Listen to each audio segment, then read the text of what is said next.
takriban zaidi ya watoto 80,000 ambao wapo katika shule zetu za msingi na shule za awali.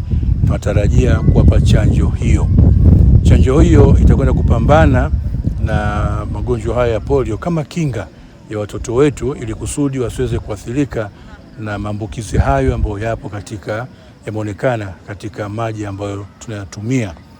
Hivyo basi, kwa mujibu wa takwimu ambazo tuko nazo, vituo vyetu vya afya vyote ambao viko 43 vitashiriki katika utoaji wa chanjo hiyo, na chanjo hiyo itatolewa. Ni chanjo ambayo haina madhara yoyote, ni chanjo ambayo haitotoa side effect au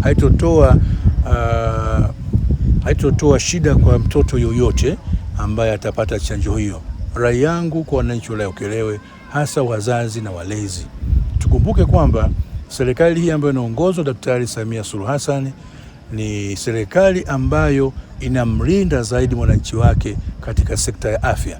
Sekta ya afya, taifa letu limewekeza katika madaktari, katika miundombinu kama zahanati, vituo vya afya na hospitali kubwa, lakini imewekeza zaidi katika kupambana na magonjwa ambayo ni hatarishi zaidi, ambayo yanaweza kusumbua sio tu watu wazima bali hata watoto ambao ndio taifa la kesho. Naomba sana wazazi wetu wote katika maeneo mbalimbali na walezi kwa watoto wetu hawa, mara tutakapoanza chanjo hii, tutoe ushirikiano kwa watoto wetu. Watoto wote waweze kupata chanjo hii kusudi wawe na afya bora, waweze kusoma vyema na waweze kufikia malengo yao ambayo ndio matarajio yao.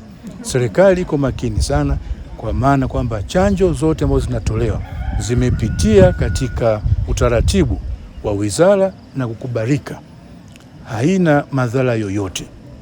Sisi kama viongozi tutasimamia chanjo hizo, na ningewaomba hasa wazazi na walezi, lakini na viongozi wa dini katika maeneo mbalimbali, katika makanisa, katika misikiti yetu, na hasa viongozi wa kimila na wale wote ambao ni mapenzi mema, tutumie siku hizi chache kufanya kampeni na hamasa hii, ili kusudi kila mtoto aweze kupata chanjo hiyo, asidhurike na madhara yoyote ambayo anaweza kumpata bila kupata chanjo hii.